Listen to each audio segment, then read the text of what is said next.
Hello and welcome. I'm Dr. Adam Dorsey, a psychologist in Silicon Valley, and I am the host of Super Psyched, a podcast dedicated to supercharging your life. Each episode contains fun, high-quality interviews with experts looking at psychology from all angles. Super Psyched is your tool to get more of what you want in your life and less of what you don't. We hear a lot about ADHD these days, and yet there are misconceptions about what it actually is and what a person can do if they are diagnosed with the condition. What may surprise people is that there can be many great gifts that often accompany ADHD. My guest, Dr. Lara Honos-Webb, is a psychologist in private practice in Walnut Creek, California, and she specializes in the study and treatment of ADHD in both adults and children. She has written many highly acclaimed books about ADHD. The School Library Journal said that her work provides a clear and stimulating guide for teens to sharpen their ability to control their thoughts and actions. I am a fan of Lara, and I just listened to the audio version of her book called Brain Hacks. I found it to be a superb compendium of easy-to-implement tips on boosting any person's brain, whether ADHD is in the mix or not. In this interview, Lara goes into depth about what a person can do if they or someone they love has an ADHD diagnosis. I am so grateful to Lara for her work and for joining me on this interview, and I am confident you will learn a lot from her as she shares her incredible gems. Dr. Lara Honos-Webb, welcome to Super Psyched. I'm psyched to be here, Adam. Oh, right on. I'm so glad. So let's first off go with what this is all about. Back when I was a kid, even though it may have been listed somewhere in the Diagnostic and Statistical Manual, it wasn't in the common vernacular, and it started entering the zeitgeist, I would say, in the 90s. And there was a lot of help that came about as a result of that from where I sat. There's also a lot of misinformation about what ADHD is and was. And I was wondering if you could break it down. What is ADHD and maybe what is it not? Yeah, so ADHD is a diagnosis in the Diagnostic Statistical Manual. And one of the reasons I mention that is because it's such a big topic these days, as you're talking about so much prevalence, that some people, and many people are embracing the gift approach, that some people have said it's not a mental illness. And I have to say that by definition, that's what it is, and that's where we find it. We find it in the DSM. And originally, it was a developmental disorder. And what's so interesting about it was that it was only a developmental disorder. And for a long time, I think it was about 2014, you had to call an adult ADHD not otherwise specified because we considered it, to only affect kids. And there was this idea that people grew out of it. Right. And then basically there's three clusters. There's the attention deficit, there's the hyperactivity cluster, and there's the impulsive cluster. And you can have a diagnosis of ADHD without the hyperactivity impulsive, or you can have a diagnosis with the impulsive hyperactive, or you can have combined. And so that's the kind of core definition of how we get there. Some things that, also, I think, when you hear people talk about it popularly versus a psychologist, you have to rule out alternative explanations because there can be many reasons that you have some of these symptoms. It could be trauma, it could be underlying depression or anxiety. And of course, those conditions, you can also have more than one at the same time. Yep. And so another element of it is that there has to be impairments in functioning. And that's something that sometimes in the popular conversation gets lost. Whether it's work or school or personal life or relationships, that by definition, so just look at the language, deficit disorder. Right. Not exactly the world's most positive terms. Exactly. So there does have to be these, what we as psychologists call impairments in functioning. Sure. And it has to occur in two contexts, I believe, at least. If it's just one context, for example, school or just at home, that's not considered sufficient to render an actual diagnosis. Is that consistent with your understanding? Absolutely. Yes. Yes. And so it can get tricky, in terms of people feeling like they have a lot of the symptoms and feeling like they're not being understood if they're not officially being diagnosed. It's interesting. You hear also in the vernacular people using terms like, oh my God, I'm so ADHD or so ADD. or I'm so OCD, or I'm so PTSD'd. And they're not. In fact, these are, serious conditions that require at the bare minimum a certain number of symptoms Yes. and other criteria to be met for a person to actually have that. At times, I can almost think, I kind of wish that weren't being thrown around in that way. It almost feels like it's bad PR for the actual people who are contending with these circumstances. Yeah, and I think that's a good point. And I love the, kind of neurodiversity approach and the idea of brain differences and taking some of that stigma away. Mm-hmm. But as you're saying, there has to be this balance between, as a trained professional, there is a definition of what it means to have the diagnosis. Yeah. And, to your point about neurodiversity, which is really a relatively new term, I recently had Temple Grandin on the podcast, and you're smiling and nodding because she's awesome. She is one of the great spokespeople for autism, and she is a highly functioning autistic person who teaches at the university level in Colorado and presents all over the world. Even a movie was made about her. But one of the things that she points out is that had there been an autistic person with visual strengths on the team that was creating the space shuttle that exploded, it would not have exploded because they would have seen the problem. And I think also similarly with ADHD, there are hidden gems. I mean, if you look at throughout history, some of the people who've had ADHD who've just excelled, that they really do serve a role on a team, a neurodiverse team, every bit as much as somebody with just incredible math skills or incredible writing skills or incredible people skills. What are some of the fabulous gifts that can surprisingly accompany this diagnosis? Well, the number one is creativity. And there is experimental research that shows that's true, that if you measure divergent thinking in people with ADHD and without ADHD, they will have higher levels of divergent thinking. They've even done some studies that with an actual ecologically valid study, we're creating a marketing project. And again, they found some benefits to the diagnosis of ADHD. But if you think about it, imagination and creativity is a distraction. And when we think about where these diagnoses usually get made in the classroom is very much about memorizing. Right. Your imagination can be thinking about things at a much deeper level. You may be not interested in memorizing the facts, but elaborating them. And in fact, that was, one of the ways that I came up with some of my writing about the gift of ADHD was from when I had been teaching an undergraduate class when I was a graduate student.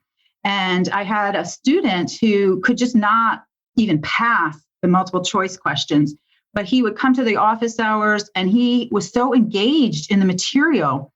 And in fact, he said, well, can I do some kind of research study to get my grade up to a passing grade?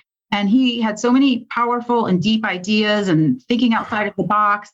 And it was almost a pristine example of why a really smart, bright, engaged person may not do well in the classroom. So creativity is a distraction. That's one way to think of it. I love that sentence so much. What the listener couldn't see was I was giddy when you said that creativity is a distraction, because I'm thinking about creativity is probably a hallmark of being human. Mm-hmm. And if I believe that, or I should say imagination is a distraction.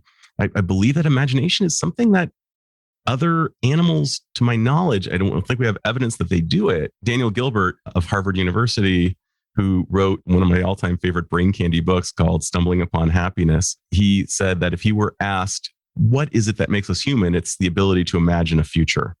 And here we are stifling creative individuals who are full of imagination. I'm thinking of Hans Christian Andersen, the great storyteller, who many may remember and some may not, but there was a movie about his life where you see the children just engaging in rote memory. 1 + 1 is 2, 2 + 2 is 4. And you see him just drifting off. He had the ADHD of the inattentive type, not the hyperactive. And he was just looking out the window.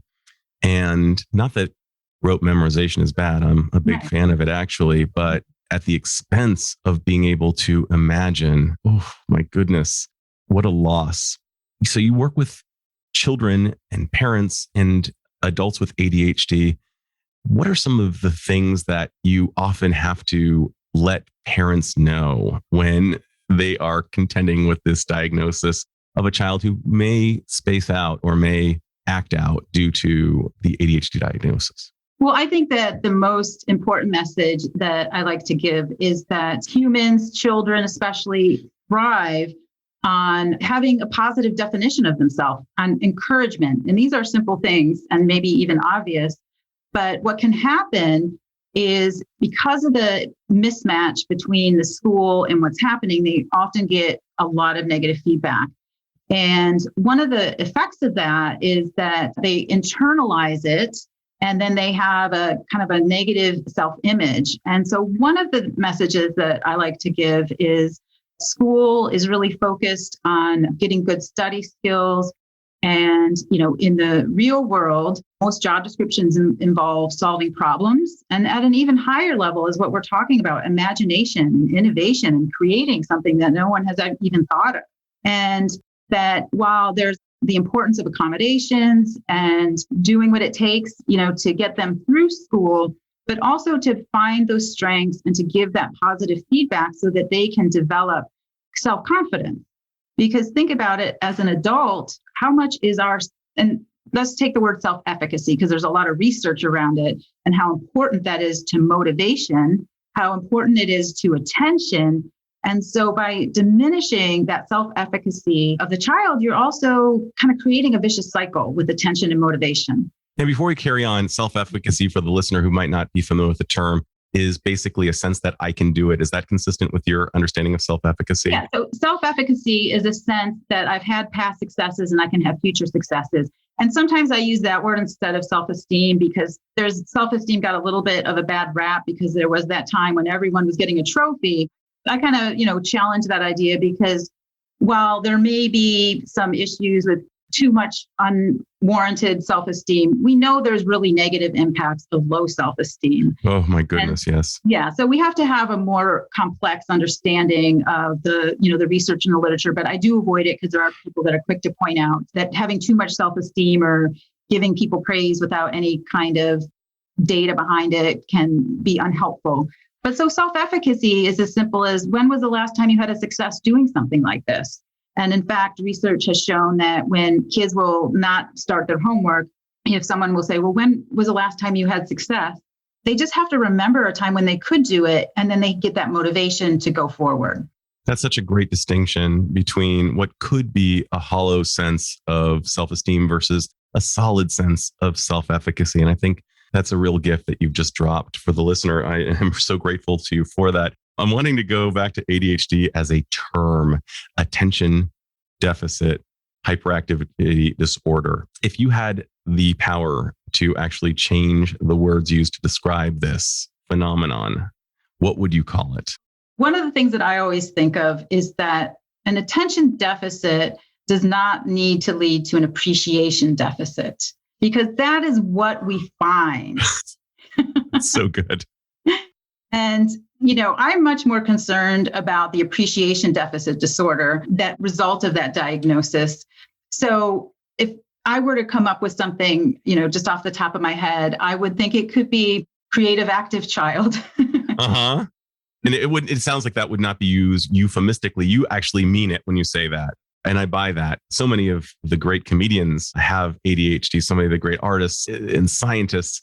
And one of the things that I remember Tom Hartman back in the 90s said something at an ADHD conference I attended. He said, very often people with ADHD either succeed hugely because they've found ways to fit in and compensate. And also the prison population comprises a spectacularly high number of people with the diagnosis as well. What are your thoughts on that idea? There are definitely biases in who gets the diagnoses. And for example, African-American kids will show higher levels of ADHD symptoms, but they will be diagnosed with an oppositional defiant disorder versus an attention deficit disorder. And so there are certainly disparities and discrimination involved in the diagnosis. So in those terms, that there are reasons that you want to think of it as a brain difference rather than defiant behavior, willfully bad behavior.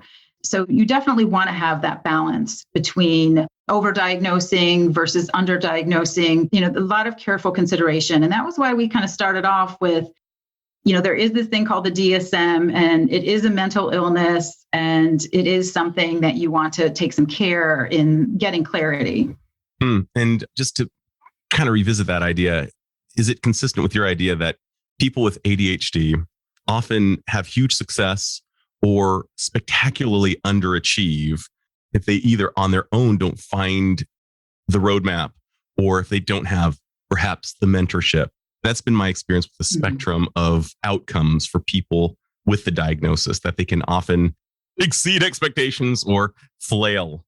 Absolutely. And I'll talk about what I think makes those differences. And I think that, an appreciation deficit disorder along with ADHD is going to lead to worse outcomes. Because again, if you have that diminished self-efficacy, that decreases motivation and it actually decreases attention. Another factor in it is what does it has to do with, this is going to sound a little bit trite, but when people say, oh, you should do what you love, again, that's a good idea. But for people with ADHD, it may be more important. And I'll even downgrade do what you love to do what you're interested in.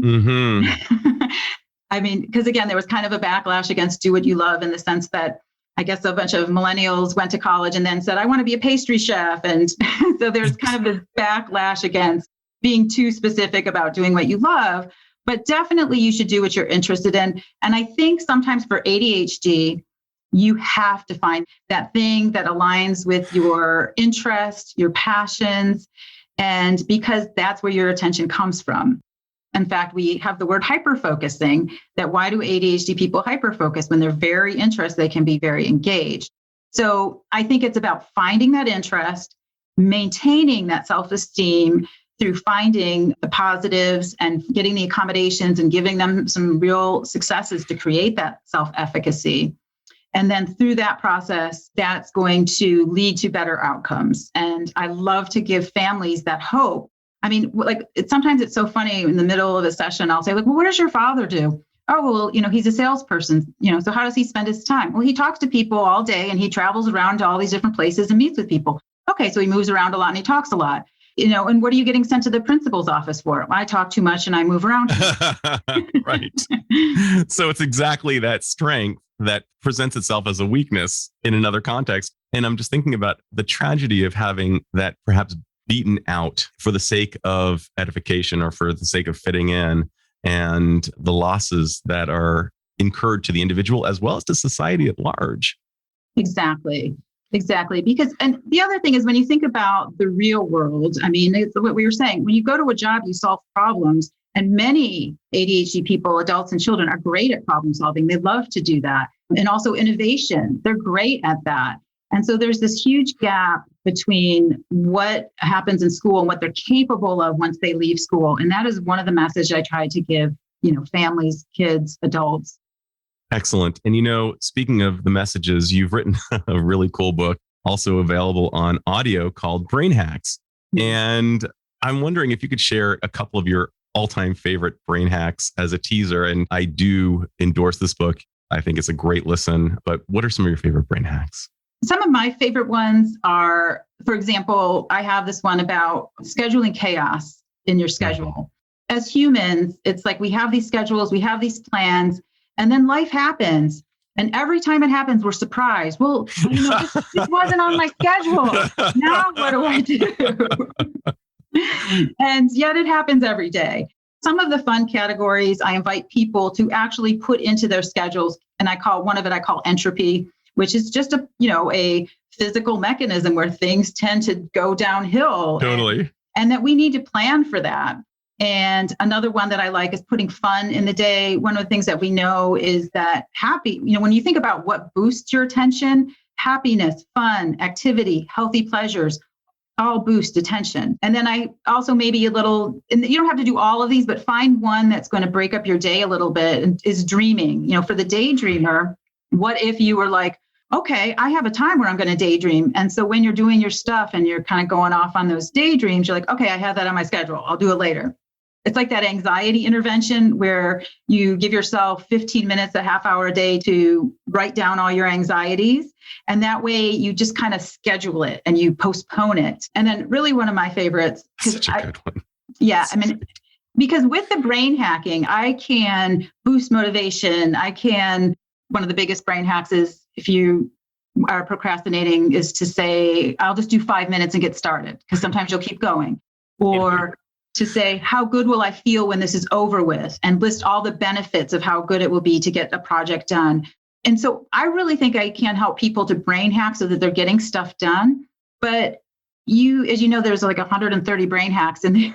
Yeah. So one of the questions I have people put on their schedule is, what is my place in the universe? Because we also need this broader perspective, which invites the flexible thinking. And I think the thing that can get lost in all of this brain hacking, and again, there's 130 of them, we can keep going, but totally is purpose, meaning.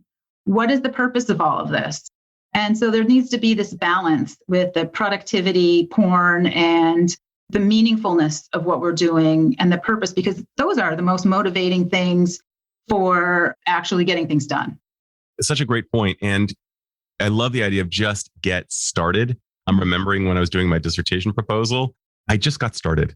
Mm-hmm. And the next thing I knew, 8 hours had passed. And I was sweating bullets because I'd been typing so long, and I made tracks. I mean, so, 5 minutes became 480 minutes.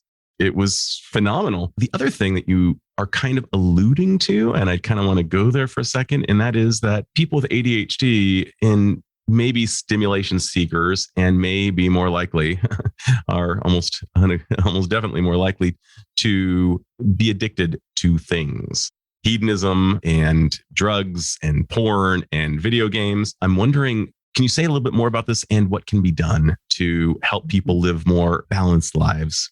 Some of the research shows that in some populations, 50% of people with ADHD are going to have a drug or alcohol disorder. So that's 50%, but we're not talking about addiction to gambling, addiction to shopping, addiction to porn, addiction to devices, addiction to social media. So there's this high level of tendency for addiction, and it's right in the diagnosis of impulsiveness. Impulsive means once I start, I can't stop. Mm-hmm. And so, as you know, when we talk about addiction, and again, in the DSM, there's drug or alcohol use, drug or alcohol abuse, and drug or alcohol dependence. Right. So people can, smoke weed, drink alcohol, watch porn without it turning into abuse. And abuse means when you have significant impairments in functioning again. And so that would mean, your family is mad at you, your spouse wants to leave, you're not showing up to work. So again, there is this difference between use, abuse, and dependence. And the dependence, if you were just to kind of complete the loop, what is that for the listener? So dependence is meant to be more of a physiological change that happens in the brain where you actually need whatever that substance is to feel normal. And so when we're talking more about substances, let's say drug or alcohol, I've heard someone refer to it as the kind of Panama Canal analogy, where there comes a point in your brain where once you are going in that direction, you can't turn around. And because that you don't get the high anymore, you actually just need it to not get the terrible withdrawal. It's so poignant. So what can be done to kind of mitigate the prevalence or the possibility of a person kind of slipping from use to escalating to abuse and going into dependence? What can you say to both the person and perhaps even the partner of a person if they're partnered? So I think one of the most powerful ways is simply, this is basically called motivational interviewing. Mm-hmm. Big fan. And so it can be, instead of like in the old days, the kind of dynamics around addictions was a control battle, and denial ain't just a river in Egypt. And the new way of thinking about it is, what are the benefits that you get from the substance? And that's called rolling with resistance, because they're using it for a reason. It's helping them relax. It's helping them achieve things that they want. And then to say, what are the benefits of abstaining or of not using it?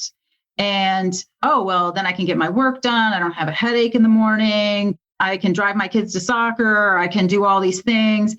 Finding the benefits of not using. And I think that not only is it a helpful intervention, but if you can, everyone can come up with 2 or 3, but if you can come up with 10, if you can come up with 20, that becomes very compelling that your life will look very differently when you're not abusing a substance. And another thing is in their model is self-efficacy is so important to not using a substance. The idea that I can quit, I can control myself. So again, the strength finding approach is equally relevant to addiction and substance use. I love that idea of going against the previous wisdom of just say no to drugs, which doesn't work. If it did work, it would have worked. But instead, being able for the person, the individual, to look at it like, what are the benefits of using this drug? What does it solve? And what harm does it cause in their own words? And for them to feel that dissonance. And over time, hopefully they will tap into a decision, because it's not going to happen if they don't sign on. So I love where you're going with that motivational interviewing approach. Let's continue with substance, but actually a legal and prescribed one for the condition of ADHD, which is methylphenidate, which is surprising because it's a stimulant. And I remember the first time it was explained to me, why would you give a stimulant to somebody who is bouncing off the walls? How does that work? And I was wondering if you could explain to the listener how a stimulant actually works for somebody with ADHD. First of all, since this is such a controversial issue, the one thing that I do want to say is I think that the answer is flexible thinking, because there is a lot of debate. And my observation is that I see people who couldn't support their families if they didn't take medication. We don't want that. And I also see, of course, there are people that have very negative side effects. There's people who actually can get addicted to the medication. Right. And there are people who habituate to it and don't get the benefits. So this flexible thinking is what we want to bring to it. But in terms of, why it works, it's in the sense that it's giving you the dopamine that is required for attention. And when you think about hyperactivity, that physical movement is also a way to boost that dopamine. And, the inability to pay attention can be related to that too. So I think that, again, given, the controversial nature, that really it's about flexible thinking and, has different reactions to everybody. And some people, it solves a lot of problems. And for some people, it doesn't. Yeah. And I'm going to share a very personal story. I was in grade school. I was assessed for which class I should be put in. And they decided based on my IQ, definitely the gifted and intelligent. I flailed there. And no one could figure out why. They did all kinds of testing, and their genius diagnosis was simply, he's like Swiss cheese. He has strengths and he has weaknesses, which is really not helpful. I think all 7 billion of us kind of fall under that condition. And it wasn't until my 20s when I was diagnosed with ADHD of the inattentive type. So I had the Hans Christian Andersen looking out at trees while math was going on and kind of spacing out. And I remember when I was 27 years old, the very first time I tried Ritalin, which had been prescribed to me. And within minutes, I thought to myself, wow, this is what it feels like to have a normal brain. And I used that prescription for 6 years while I was learning new brain hacks of my own, new techniques to function in a neurotypical world. And it was immensely helpful. No one in their right mind would believe that I have it. I'm sitting with people for 50 minutes at a time, paying incredibly close attention to every nuance that they're throwing my way and attuning. And all of that was really learned with the help of this drug, as well as, of course, some of the coaching I received and the therapies, some of which were self-taught, others were guided with various Yodas and other mentors. So yeah, I was a problem to no one. I wasn't bouncing off the walls. So I kind of fell through the cracks. And I know a lot of people do. So I really am hoping to use myself as an example of how this can happen. Just one other note, I was not perceived as being particularly intelligent by my peers. And I was a very late bloomer. And I remember I was at a funeral in my late 30s, maybe early 40s. And I told somebody that I had completed my doctorate. And he just kind of looked at me, hadn't seen me in well over 20 years. And he said, "You really?" He just couldn't believe that the Adam he had once known would go this far. And I'm just wondering, what are your thoughts on what I'm throwing out there? I have a very similar story. And, I've mentioned to you that I also have ADHD. And one of the story is that one of my friends from high school ran into another friend from high school, and somehow they had a conversation, and someone said, "Oh, well, she, wrote some books." And then the other person said, "Boy, she sure hid her intelligence in high school." Oh my goodness. And it actually wasn't true. I was not a good student until high school, but I became a good student in high school. And I really wasn't hiding it, but the general perception was that I was not a smart person. Oh my goodness. And now here you are, well published, and I appreciate your work so much. And what do you think it was in your story that caused you to be able to latch onto this profession and become the success you've become? Well, one thing that I can say that I think is different than the kind of culture that we have today is between elementary school and middle school. If I was getting grades, I have no idea what kind of grades I was getting. At that time, developmentally, again, I grew up in Michigan. It might be different in, other places. But, right. It was just like, it was elementary school, it was middle school. Like there was no thoughts about having to be a good student. So I wouldn't even know what my grades were. They wouldn't have been probably good. But I actually think that somehow that prepared me, because there was never any pressure, no talks about getting A's, that something happened when I became a freshman. What I developed was something called ambition. I felt very ambitious. And what I wonder is if today, sometimes the over-focus on grades and performance sort of stifles maybe a natural developmental process that as you age, you become ambitious. And at least that was my story. I became very ambitious and I worked very hard. I do think it's strange. I was really interested in psychology in high school. Someone had given me a book it was so simple. It was called Go For It. And the only thing the book was about was setting goals. Mm-hmm. And that one book sort of got me very interested in psychology. And then I think I read a book that said, that you can, who knows what this was, some kind of self-help book, just that you can change your thoughts. And as a teenager, you're like, really? That's an option? Yeah. How do you do that? Yeah. And so I had this experience of like, I would be thinking about something in a negative way, and I'd be like, and then I would think about that and be like, and I just remember almost the first time I said to myself, I actually don't have to go down this pathway. Totally. I just remember like the first time. And I could opt out from this thought. Yes. Yeah. And so that really kind of set my interest in psychology in place. So I think that was pretty much the trajectory. And I did become very ambitious, and not even in the sense of competitive, just like, I want to go out there and do stuff.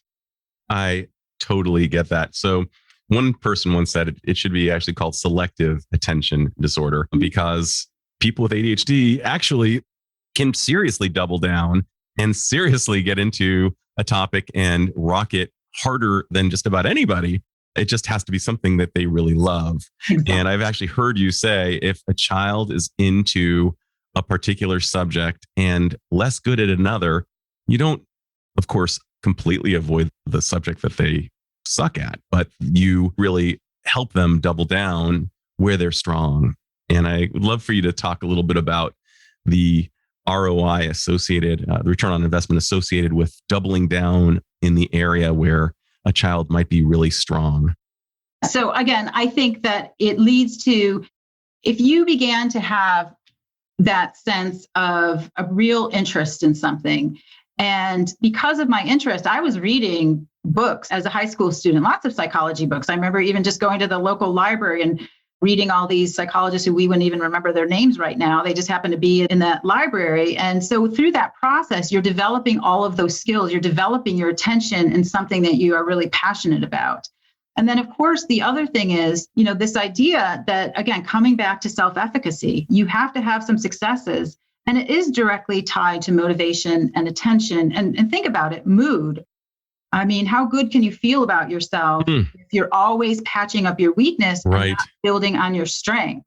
And so we're looking at mood, motivation, even just attention span, because an anxiety, if you have this anxiety that I can't do this, that's going to interfere with our attention. And so it's just really the difference between building up the other executive functions that can support your success in life. And I'm glad you brought up executive functions. If you could break down for the listener what executive functioning is and how it's related to ADHD and success in the mainstream and how important it is to have these on board. Yeah, so you can break down executive functioning into 5 different components. Some people break it out into 12, but for simplicity's sake. So, the first one is going to be, can you pay attention? And then the second one is organization and planning. And then a third one is flexible thinking. And then a fourth one is your mood. Can you manage your mood? And then the last one is the impulse control. And so executive functioning is, of course, much broader than ADHD. And so, for example, the mood component is going to disrupt attention, yet it's not at all a part of the diagnostic criteria for ADHD, but we're measuring attention. So managing mood is going to be very closely related to the other executive functions. So I see them as all interrelated in the sense of, again, if you can plan, if you can use that planning executive function, which can be as simple as setting goals. And so when you're setting those goals, that can be a backstop on the impulsiveness, because you can say, oh, is this going to interfere with me getting my goal? Or is it going to help me get my goals? And, I mentioned that when I felt like I became ambitious, I was goal driven, and that built my planning, and that built my ability to avoid impulsive distractions, because there was this underlying planning capacity. That is so consistent with my own arc and my story. So, Lara, it's my contention that people with ADHD need to exert so much energy to fit into a neurotypical world that it's as if their brains are gas guzzlers relative to the neurotypicals who are maybe getting, let's say, 30 miles a gallon, that those of us with ADHD might be getting like 9 miles a gallon. And at the end of the day, be really tired because there's so much neuroactivity that is required to kind of override the tendency to space out or want to distract. What is that consistent with your understanding of ADHD? It's definitely consistent with my understanding of ADHD, and it's definitely my personal experience too. Yeah. And so I imagine that could even bleed into sleep, like so much neural activity is required to do what are ostensibly ordinary things, going through the errand list, going through the house chores, that a person might need more ramp down time in order to have a good night's sleep. Is that also possible? Absolutely. Absolutely. And yeah, I think, and that's hard because I know you said you were a parent too. It's hard because you got to get your kids to bed, but yes, I think the best thing that can happen is like if you take that time at night, and I think I alluded to this, that like I don't take the medication, but I brain hack like crazy. So, but that has its own toll too. So I will do guided imagery, meditation, all of those things. And some days I think, God, I spend so much time managing this. And I don't know if I said this part too, but like, I do know that I will go on medication at some point, and I'm just like waiting for that point just because I observe the habituation. And so I'm like, how can I optimize that time where it's going to habituate and extend it? And I sort of have this idea that when things fall apart, that's when I go on the medication. And yes, that's my own personal feeling about it, that I'm trying to brain hack myself as far along in my lifespan as possible. Oh, for sure. I'm going to share with you one of my all-time favorite brain hacks. I'm not sure if you're familiar with this concept. I learned it in improv of all places, which I think is something that everybody should do, but especially people with ADHD, not only because it's fun, but because it helps to really be attentive to the moment, because you can't really plan in the context of improv. But the thing I learned was how to listen without interfering with my own thoughts. And that is when somebody else is speaking, that I somehow hear my own voice saying what they're saying. And it takes me out of being just a passive listener into really an active encoder into my brain. So as you're talking, I'm hearing my voice and your voices merging, and I'm able to just kind of not space out, if that makes sense. Does that? Yeah, it totally makes sense. But psychoanalysis is, there's this book called Listening with the Third Ear by Theodore Reich. And in that book, he says that Freud says the way you tap into someone's unconscious is through what he calls free floating attention. And I think that free floating attention has something to do with ADHD. And I just, again, throughout my career, some of the best group therapists had ADHD. And if you think about how do you be a group therapist, you can't be zooming in. And so just an observation, if you ever want to dig into, it's an old book, but I love that idea of listening with a third ear. And, as I mentioned, I was working with teens who were on probation, who were gang affiliated in group settings, and oftentimes they had ADHD. So it was like having a bunch of monkey-minded individuals in the room and me attending to them. By the way, monkey mind is not me just saying that somebody has the mind of a monkey. It's an old Buddhist concept. Before I get into some of the other possible helpers along the way, let's talk about psychotherapy and coaching.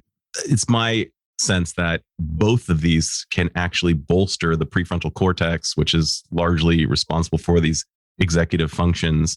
And I'm wondering, what do you know about psychotherapy and of course, ADHD coaching, and how it helps people boost their executive functioning? Well, so developmentally, what we know is that a really key factor to boosting executive functioning is called scaffolding.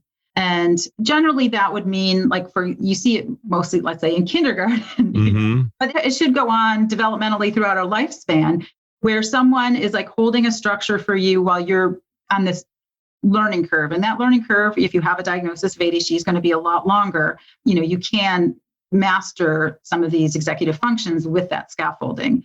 And so this means supports from the outside. And of course, that's what therapy is. And coaching, I think, is more direct in terms of being able to help. For me, I use what I call the 6 super skills in what's called ADHD coaching. And I start with finding the strengths. I see that as primary. Then we set goals. We're directly building that planning ability. If you say to a kid, this is how we're going to develop your planning. We're going to get out all of your homework assignments for the week, and we're going to map them out on a grid when you should do your homework. And that's helpful. It is helpful, and that's a good thing. But if you say, what goals do you have for yourself? Well, I want to do this. Well, how are you going to get there? What are you going to do? And they're goals that they want for themselves. So when goal setting is the same thing as planning, you can begin to build some of these executive functions in a way that feels more motivating.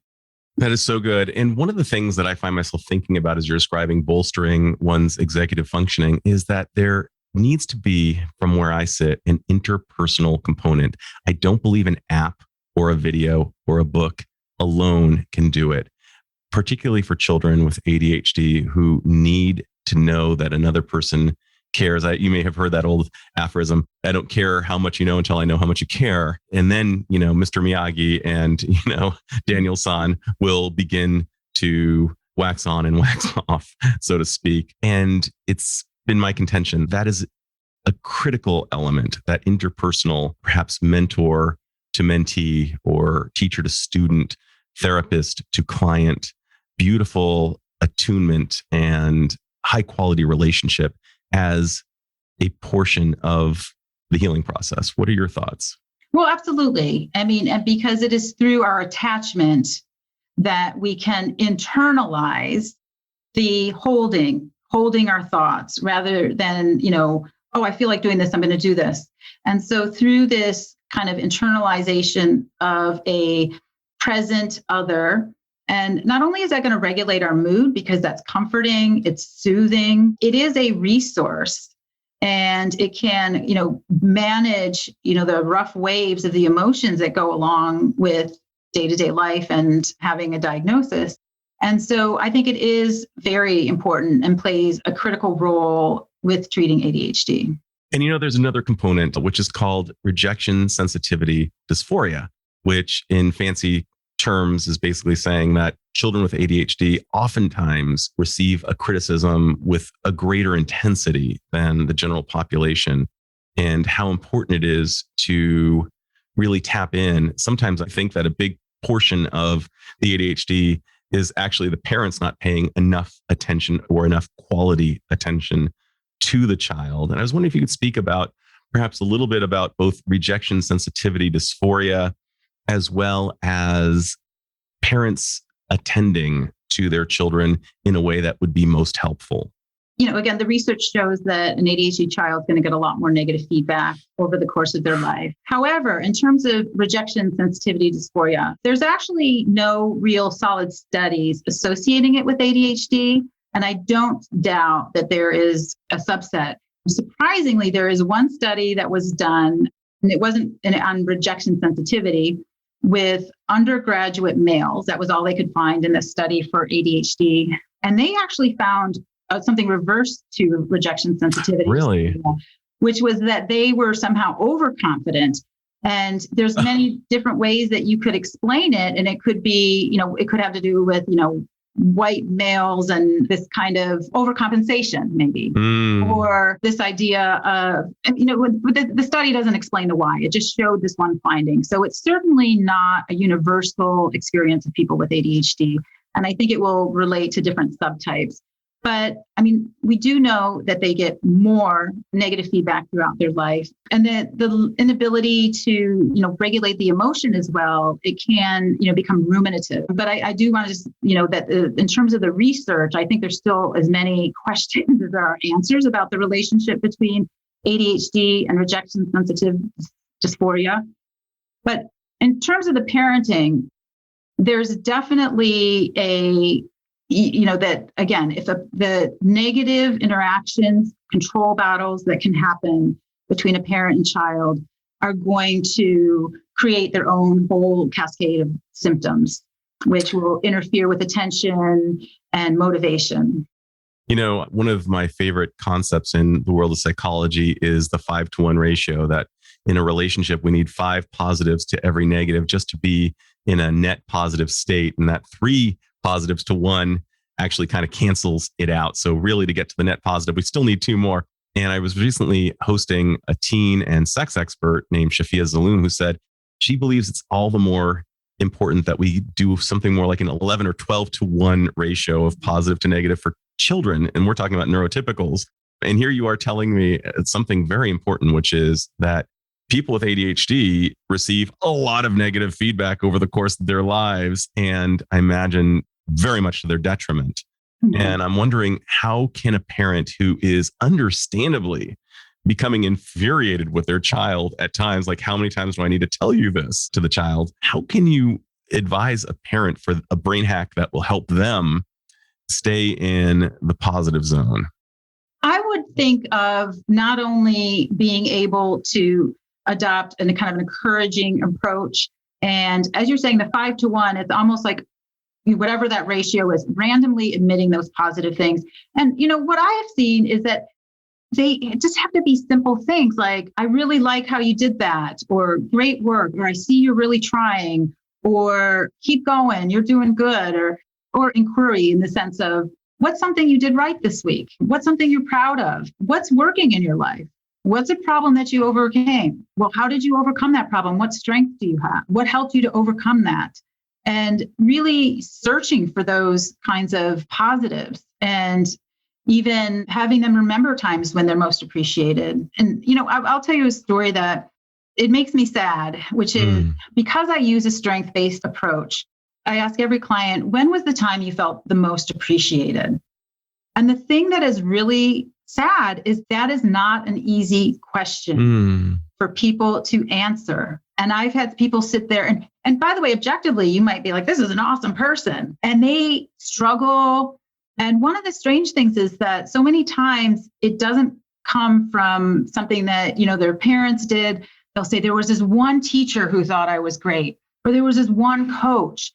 So, I think that, as I said, I don't think an attention deficit should lead to an appreciation deficit. I think that globally, we have an appreciation deficit disorder. And in fact, there's been some research that shows that globally, we believe that the way you take a person and you make them a better person is to find their weaknesses and patch them up, versus the way we make a person a better person is find their strengths and to build on them.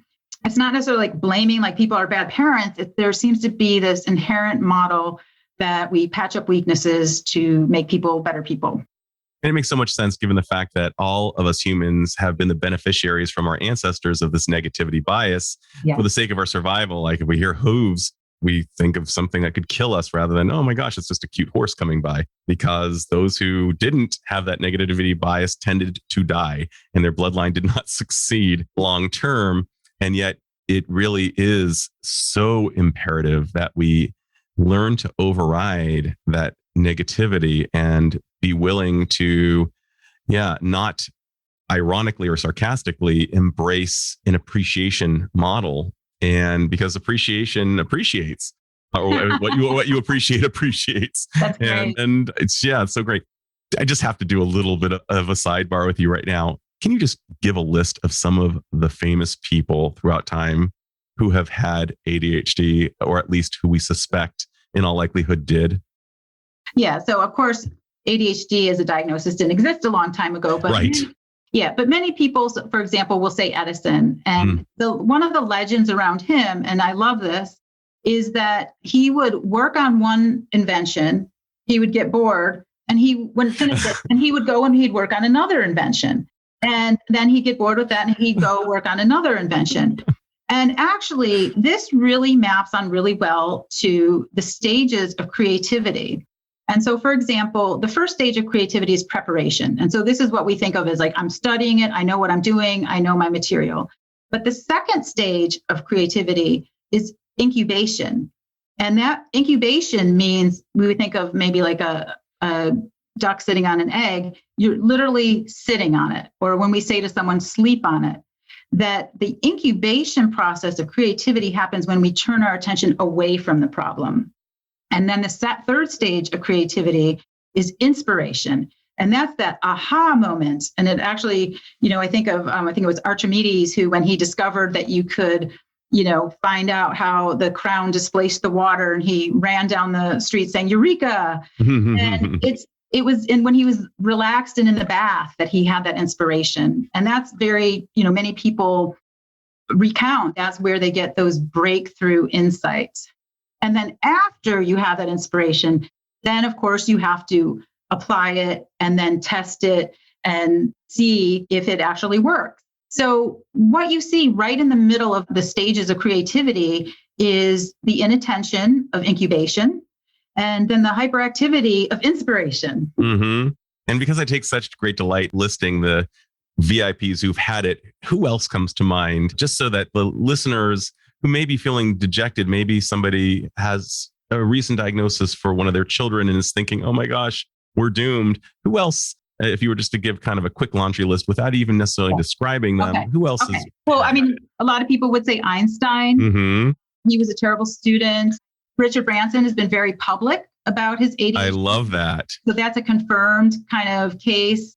So I think that, throughout history, and again, we didn't necessarily have this diagnosis throughout history, but, someone might say Tesla in the sense that he was also, not a good student. And there was one time where he jumped off of a building and almost, severely injured himself. Yeah, right. And so there's all these stories about these kinds of behaviors that, lead to the impulsiveness and self-injury. Sure. But if you think about it, that is also the same process by which you evolve a discipline where you go into the unknown, which is so much different from our model of memorization and studying. Definitely. Now, I want to just go back to stage in my life. During my postdoc, I was working with gang-affiliated teens who were on juvenile probation for making bad decisions, obviously. And I think that there's a bridge to be made. You just were kind of talking about the impulsive nature of someone with ADHD. And I would think it would be very helpful to do what I was doing with these children. That was, in a non-judgmental way, evaluate decision-making processes, doing a really thorough post-game analysis, like, hey, what got you to do that? And what was good and what was bad about doing that? And if you could do it again, how would you do it the same? Would you do it differently? Do you ever do these kind of post-game analyses around decision-making processes to help foster lower rates of impulsiveness? Yeah, it's funny because I call it instant replay, which I take from sports broadcasting. That's where I get my therapy interventions from. Totally. So one of the things I'll do is be very specific, very concrete, not talking in abstractions or generalities, or you should do this or you should do that. What happened in that moment? Do the instant replay, slow motion. Well, they said this. And then I got mad. And then I said this and they got even more mad. Okay. So this is what happened. And was there anything positive that came out of that? Okay. Well, I didn't storm out of the room and slam the door. I stayed there and, had the conversation. Okay. And so what is an action step that you can take that next time you won't do this again? And, and so one of the things that I teach people is called surfing the waves of emotion, that when you feel that anger, just imagine it's a wave and just experience it getting higher and higher. And if you just take some belly breaths and breathe into your belly, that those emotions can subside. And that's a way to kind of focus internally rather than to just start speaking your mind, giving people a piece of your mind. That's such a great thing. And one of my favorite ideas is that between the stimulus and the response, there is a space. And within that space, there is choice. I believe that comes from Viktor Frankl. And one of the things that I hear you doing is increasing the space between the stimulus and the response and helping people. I see it with adults all the time. She made me do that. It's like, well, did she? Let's talk about the stimulus and the response and your choice in responding that way. And I love that you have this instant replay. I think that's just brilliant. And I think sports metaphors apply brilliantly. One of the things that I want to also just kind of mention was that when you were kind of going down the list of people who have had ADHD throughout history, it was largely male. It was entirely male. Is the incidence, to your knowledge, is it boys more frequently diagnosed with ADHD than, say, girls or women? Yes. And historically, that disparity was mostly boys, and that for women and girls, that because, they may manage their hyperactivity in different ways, or because they're more socially compliant, can be that the ADHD can be missed. And so there is certainly, an effort to raise awareness about what ADHD can look like in girls and to get evaluations. And that certainly many of the diagnoses lean towards the ADHD inattentive type. And that there can be, so for example, with girls that are athletes, successful athletes, that hyperactivity can be masked by their success in sports. It can't, so there's many reasons that it's missed. And also, I think awareness to begin to recognize and to maybe even look for it when there's poor grades or other things, and to not just think of it as the boys' disorder. Totally. Yeah. And there's this concept in our field, just letting the listener know that you're familiar with, called diagnostic overshadowing, where we can, because a person is male or female, tend to overlook a diagnosis or misdiagnose in general, just because of some type of confirmation bias that occurs in all humans. And it's really important for us to be able to really consult, to really carefully evaluate. You're bringing up something very big. Lara, is there anything I haven't yet asked but should have? I think that maybe I would just want to end with what I write as the 6 super skills, and just to finish that off, because I think I started it and didn't. Sure. Which is, so I start with finding the gifts and then setting goals. And the thing that I didn't get to is probably the biggest brain hack for people with ADHD is called chunking. What's the smallest step I can do? What is the next step? And that can be so motivating to be like, you know what? I don't have to hit a home run. I can hit a single or a double. And that in itself can increase that motivation to get started. So like a lot of times in sessions, I'll say, on a scale of 1 to 10, what's your motivation to do this homework assignment? And they'll be like 3. I was like, okay, well, what if I said, what would be your motivation to get started, but you would just have to do it for 15 minutes and then you could stop? And they would say, oh, okay, a 7. And I'll say, well, what if you would just start it, do it for 15 minutes, and then you give yourself a reward, and they could choose that reward. Then what's your level of motivation? And then it goes up to an 8 or 9. So chunking is, I think, the simplest, easiest, non-intellectually complex way to boost motivation. And so then after chunking comes boosting motivation. And that is some of the things that we've talked about in terms of what are the benefits of getting this done? What are the benefits of getting your homework done? Oh, okay. Then I will have it off my back. It won't be hanging over my head. I can go watch that TV show that I wanted to without feeling guilty. And in this part, I would encourage people to come up with as many benefits as you can. That is probably the simplest way to increase motivation, and to think of like, how good will I feel when this is done? One of the things people can say to themselves is focus on completion, because what you do with procrastination is you focus on how much you don't feel like doing it.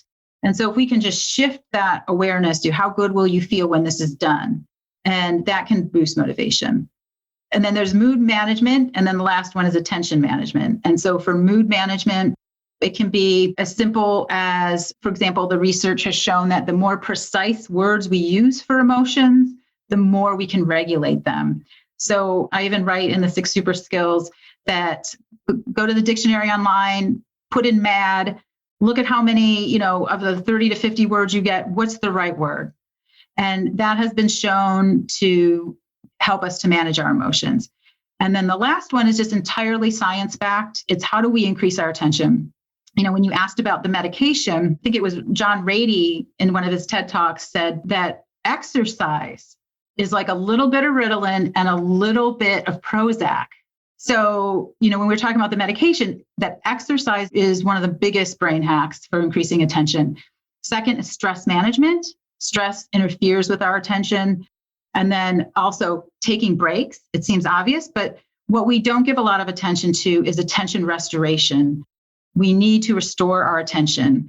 And so that means taking breaks. And then, of course, getting sleep. If you have a sleep deficit, that's going to impair your attention. So some of these are so basic, but we don't think about them. And then nature. When you said, I was looking at the trees in math class, research shows that not only time in nature, but views in nature increases attention.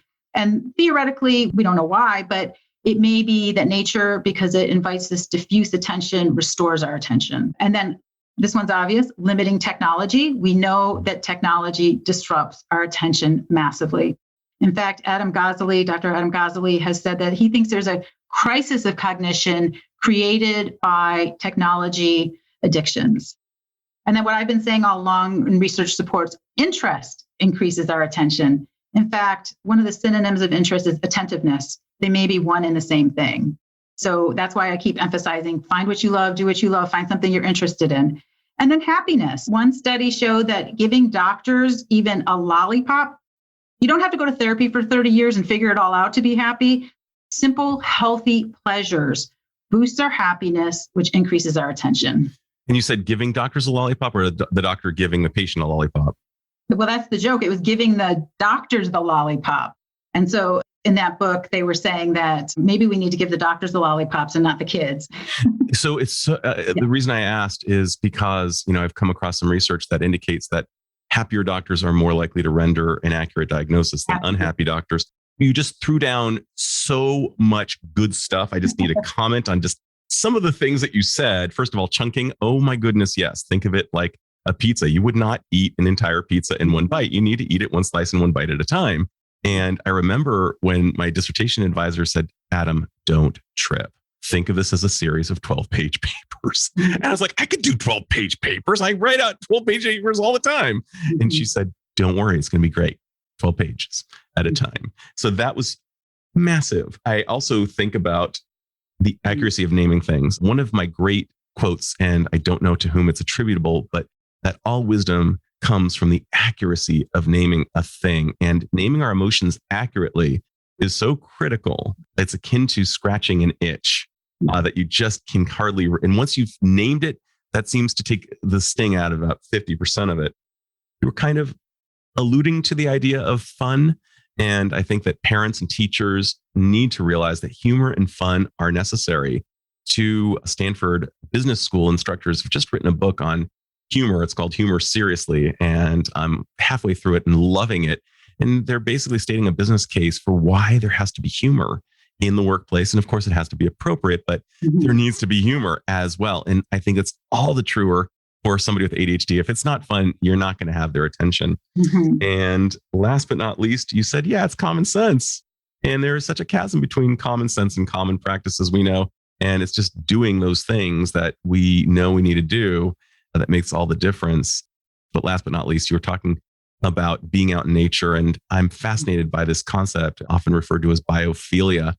And one of our colleagues locally, Dr. Jonah Paquette, has written a book on awe and how being out in nature incurs awe, which seems to be one of the great keys to happiness, and being open to being awestruck, which is the title of his book, which is outstanding. And I highly recommend it. But oh my gosh, Lara, I'm loving what you're dropping. And Oh my gosh, I'm having such a blast. So this is actually officially the final question of our interview. And that was, if somehow you were endowed with the magical abilities to confer upon all people with ADHD, a skill and or an awareness, what would that be? And what do you imagine would be the impact on the individual as well as perhaps society at large if you could somehow confer upon all people with ADHD that skill or awareness? I think that it would definitely be the skill of feeling confident and having the self-efficacy that no matter what the setback, I know that I have the strength to get through this. And also maybe this general concept of what I call mind building. We talk about bodybuilders, they have to lift weights. They get bigger than strong. And that this kind of value of effort, that every time you solve a problem, you build your executive functioning. And so we began to think of problems not as like, why is this happening to me? Mm-hmm. But we began to think of it as, this is going to make me stronger. And, we're recording this during COVID, and I have thought so much like, I'm going to be so strong when COVID is over, Yeah. because we're having to really manage through so many challenges. We are lifting really heavy weights. And that's true for ADHD people in ordinary times. The weights that they're lifting are heavier for them, and that they can turn this around. And to think of that effort as building that strength, building their mind. And it's basically what I'm saying is a growth mindset, which is not to diminish the real neurological differences of a person with ADHD. They're very real, but also that, find that zone of genius, find the thing that you're good at, and embrace this value of mind building. I love that idea. And you're talking so much about us being meaning-based creatures, this thing, whatever the challenge might be, the meaning that we establish around it changes the entire outcome. Recently, I had Michael Mead on the podcast who said, we're not Homo sapiens, we're Homo symbolicus. We are creatures that are meaning-based creatures. And you're speaking to that idea. And I think that's brilliant. And I love the idea of just giving everybody self-efficacy as a platform to build on. Wouldn't that be a great world if all people with ADHD were able to leverage their skills from that space? From your mouth to the ears of the masses. Thank you so much, Lara, for sharing your wisdom and just yourself on this episode. This is great. Oh, I loved it too, Adam. Thank you. This is Dr. Adam Dorsey thanking you for listening to Super Psyched. If you know anyone who might like it or who might benefit from listening, share it. And if you like the episode, please hit subscribe